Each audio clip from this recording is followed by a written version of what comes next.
If you're someone who has a lot of spiraling thoughts or overthinks a lot, then this video is for you. You're looking at the queen of spiraling. Hello, everyone. Welcome back to another episode of Mental Edge, a podcast by Conscious Athlete by Grit.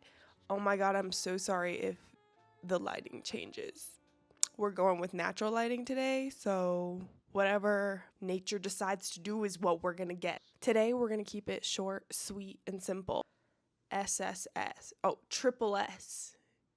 Can we make that a thing? Today we're going to be talking about spiraling. Personally, I spiraled nearly all of 2024. 2024 was a rough year. A lot was happening in my life. My solution to a lot of those events was to spiral, and really, girl, I needed to calm down. Nothing I ever thought of really came true, but let me tell you, the amount of turmoil and the amount of just thoughts that I entertained that totally just bit me in the butt and led me down this like train wreck of just tears and just inaction and just really not knowing where I was all because of spiraling thoughts. A spiraling thought typically starts small and is entertained by whoever is thinking it. Once they entertain it, another thought comes, then another thought comes, then another thought comes. Usually these thoughts are negative, and so the negativity kind of makes you feel like you are facing a threat.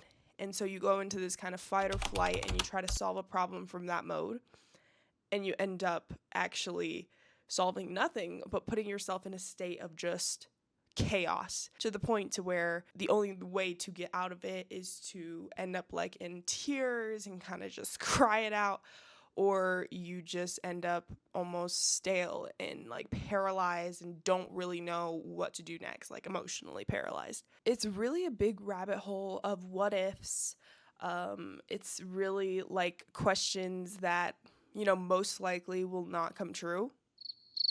It's like the most catastrophic things happening from a small thing. So like if you had a small situation happen, like you popped a tire, then some way, somehow, as a person, you figure out how to make this pop a tire situation and spiral it into something drastic. And then you come to a drastic solution or drastic conclusion that usually does not make any sense. So that is a spiral.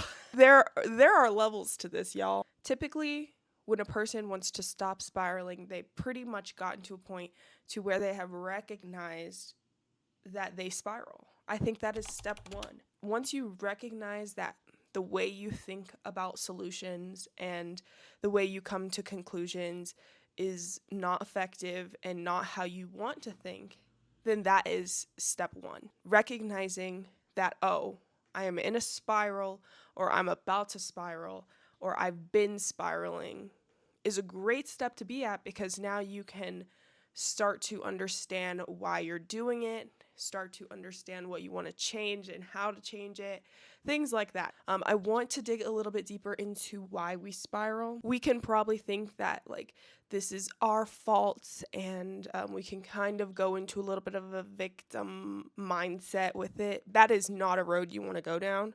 You are going to literally drive yourself crazy doing that, because you're going to think that change isn't possible, and that's just not true. Let's not tell us that story. Let's not tell ourselves that story, okay? Spiraling is actually your brain doing exactly what it knows how to do because you trained it that way. If you think back to when you were younger, probably like 8, 9, or 10, 11, 12, those younger years, you can even go younger than that, you probably were not properly taught how to deal with emotions and properly solve problems using your mind. Therefore, when situations happened, or maybe you went through trauma, or and outside forces put you in situations where you had a lot of emotions and a lot of feelings, you didn't know how to handle them. Therefore, you started spiraling. Your brain was triggering a threat response through your amygdala, almond-shaped thing located in your temporal lobe. I don't know if I said that right. It manages your emotions, and it is directly linked to the fight or flight system. It scans for threats and it cannot tell the difference between a real or a fake/made up threat. So that is your amygdala's job. So therefore, if you're put into situations where your amygdala was scanning and it was looking for a threat, it was like, oh, a threat's here, so it puts on your fight or flight system. And because your brain has been trained to start spiraling thoughts to protect you, that is what it will do every single time. And so you're not broken. You just have a off fight or flight system, and your amygdala is working extra hard because it's scanning for threats and constantly finding them. So when you start spiraling, that is working your amygdala because you're thinking there's a threat and there's not one. And maybe there is a threat, or maybe you have a problem and you really don't know how to solve it, but you can't get through these spiraling thoughts, so you can't think clearly. And you're really not sure how to decipher what's real in your head and what's not. One, spiraling is all in your head. And so that is not something we want to make decisions based off of. I've made decisions based off of spiraling thoughts. Boy, were they some dumb decisions. It'll be like, I'm spiraling here, so I need to makeshift everything in my life. No, that's not true. You could do something different. You can make smaller steps towards anything. Usually, the decision is drastic and needs to happen quick. If that's your decision, then you probably came to that from a spiraling thought. And so you don't want to use that as your final say. Sometimes if you have spiraling thoughts, it's best not to make a decision at that time. It's best to get through the spiral and then come back to the situation later. And so if you're dealing with things like that, you're going to want some ways to combat that, some ways to break that cycle, and some ways to start learning different ways to think. Because honestly, living your life with spiraling thoughts and continuous spiraling thoughts, and you're feeling that they're getting worse and more frequent, that is not a good way to live. I mean, I've been there. And it does not feel good. And you do not have any sense of like peace or sense of safety. Now for your solutions, because that's what you're here for. You want to get out of that. You want to be better. You want to be better. The first thing I would suggest when it comes to spiraling thoughts is to journal or mind dump. Get your spiraling thoughts outside of your head and onto paper. Get those emotions onto paper. Get those emotions into notes on your phone, which is really easy to use.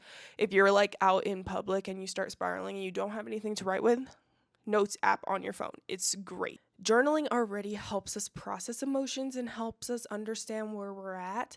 And so if you throw everything you're thinking onto a journal, then you'll be able to understand either now or later where you were at.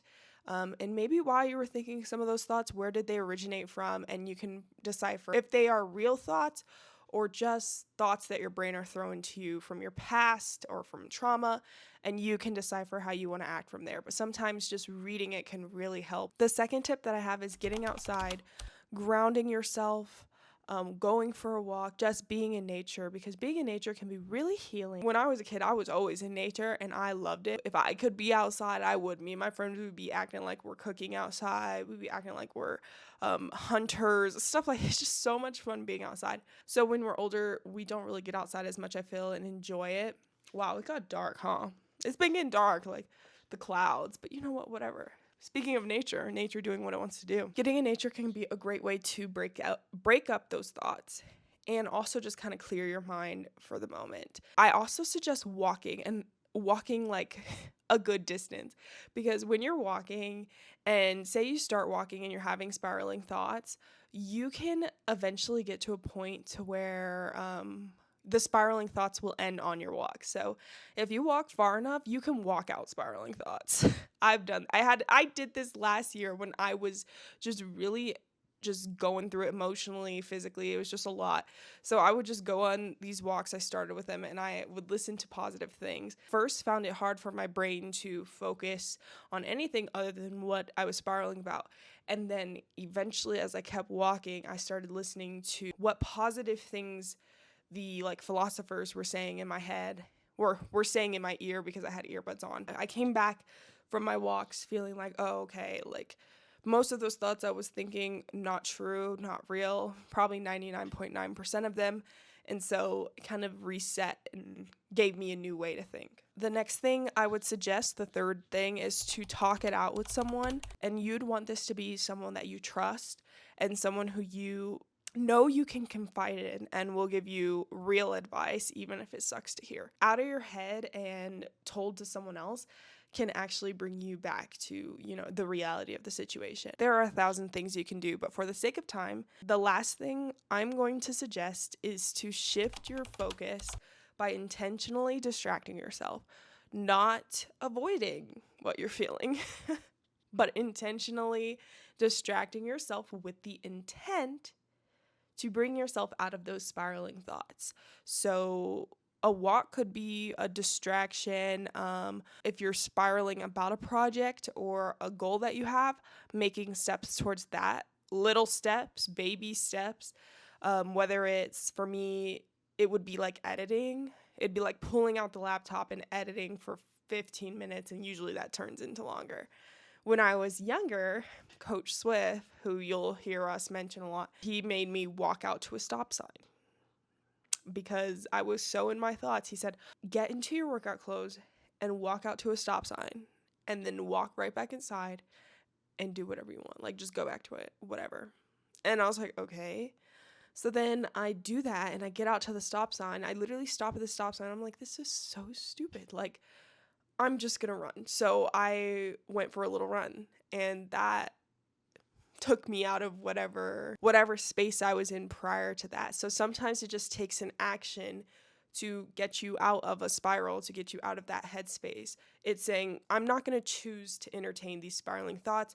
I'm going to choose to put this energy towards something that I can build from, or something that will help me change the way I'm thinking right now. Especially if you have a vision for yourself or goal and you start overthinking and spiraling through it and just putting too much of your head into it, the best thing to do is just to take the first action you can take. Not a million actions. Take the first action that you can see. Instead of trying to solve everything at once, like how spiraling typically goes, that's usually